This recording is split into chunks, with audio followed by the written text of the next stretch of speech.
ایک ایسا گھر جس کو جب 47 سال بعد کھولا گیا تو اندر کا منظر بہت زیادہ عجیب تھا۔ اس 65 سال پرانے گھر کی اصل کہانی اپنی آج کی اس ویڈیو میں آپ کو بتاؤں گا۔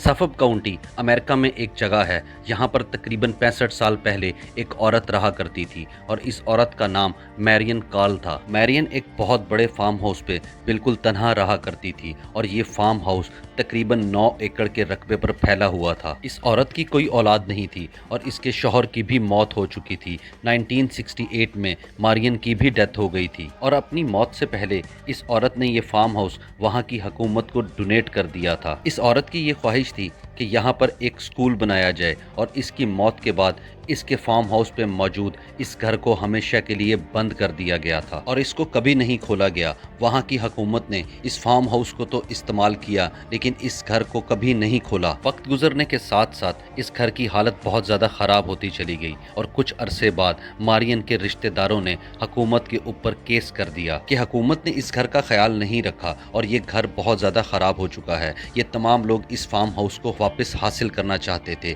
لیکن عدالت کا فیصلہ حکومت کے حق میں آ گیا تھا۔ 2015 میں تقریباً 47 سال کے بعد اس گھر کو دوبارہ پہلی دفعہ کھولا گیا اور جب اس کو اندر سے دیکھا گیا تو اندر کا منظر حیرت انگیز تھا۔ 47 سال بعد بھی یہ گھر اندر سے ایسا تھا جیسے وہ عورت اس کو ابھی بھی استعمال کر رہی ہو، جیسا کہ اس کی سلائی مشین ابھی بھی ٹیبل پر ہی پڑی ہوئی تھی اور اس مشین کے آس پاس چیزیں بھی ایسے ہی پڑی ہوئی تھیں۔ شاید یہ عورت اپنے مرنے سے پہلے ان چیزوں کو استعمال کر رہی تھی اور کچھ سی رہی تھی۔ اس عورت کے کمرے کی کیبنٹ بھی کھلی ہوئی تھی اور اس میں 47 سال کا عرصہ گزرنے کے باوجود اس کے کپڑے اپنی اصل حالت میں ویسے ہی لٹکے ہوئے تھے اور اس عورت کے جوتے بھی بالکل اصلی حالت میں ویسے ہی ایک طرف پڑے ہوئے تھے اور اس گھر کے کچن میں برتن بھی کیبنٹس میں بہت زیادہ طریقے سے لگے ہوئے تھے۔ 47 سالوں سے ان برتنوں کو کسی نے ہاتھ تک نہیں لگایا تھا اور اس گھر کا ڈائننگ روم بھی ایسے لگ رہا تھا جیسے ابھی بھی یہاں کوئی رہتا ہو۔ ڈائننگ ٹیبل پر بہت ساری چیزیں بھی رکھی ہوئی تھیں۔ میرین کال کو کتابیں پڑھنے کا بھی بہت زیادہ شوق تھا۔